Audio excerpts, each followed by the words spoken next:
Assalamualaikum warahmatullahi wabarakatuh. Wilujeng enjing solih-solihah. Kumaha kabarna dinten ayeuna? Semoga selalu sehat dan tetap dalam lindungan Allah Subhanahu wa taala. Alhamdulillah, dinten ayeuna tepang deui sareng Bu Neni di pangajaran bahasa Sunda. Teu acana diajar, hayu orang sasarengan berdoa sebelum belajar. Angkat kedua tanganna, berdoa dimulai. Bismillahirrahmanirrahim. Raditu billahi rabba wa bil islami dina wa bi muhammadin nabiyya wa rasula. Rabbi zidni ilman warzuqni fahman wa amalan mutaqabbalan. Amin ya rabbal alamin. Semoga pengajaran bahasa Sunda dinten ayeuna bisa berjalan dengan lancar. Amin. Minggu ayeuna urang tos lebet ka pangajaran 7. Nyaeta ngeunaan hemat energi. Nah, naon nya anu bade dibahas? Nyaeta bade dibahas ngeunaan teks argumentasi. Cik naon sih ari teks argumentasi teh? Coba saha anu terangnya ngeunaan teks argumentasi? Hayu urang simak babarengannya ngeunaan teks argumentasi. Teks argumentasi nyaeta karangan anu eusina mangrupa pandangan, pendapat, atawa kayakinan penulis ngeunaan kana hiji perkara.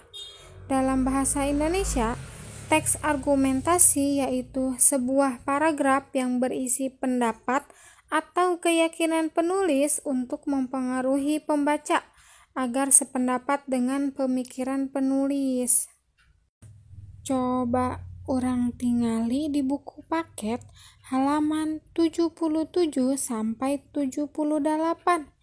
Nah, di dinya aya contoh ngeunaan teks argumentasi.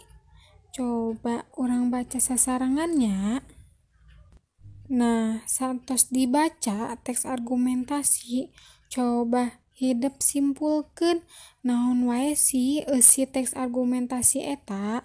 Coba saha anu tiasa? Nah, coba perhatikeun Bu Guru. Eusi teks argumentasi nu tadi. Anu kahiji nyaeta listrik.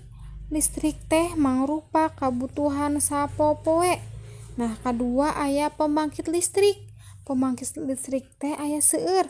Aya PLTA, pembangkit listrik tenaga air, PLTU, pembangkit listrik tenaga uap, PLTN, pembangkit listrik tenaga nuklir jeung sajabana. Nah, ari anu katilu nyaeta cahaya panon poe atau matahari.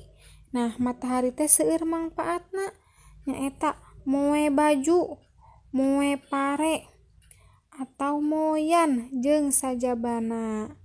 Nah, ieu anu kudu diperhatikeun ku hideuk. Urang sadaya kedah menghemat energi. Siap? Alhamdulillah siap. Alhamdulillah materi sadayana tos disampaikeun ku Bu Neni. Semoga hideuk pahamnya ngeunaan teks argumentasi.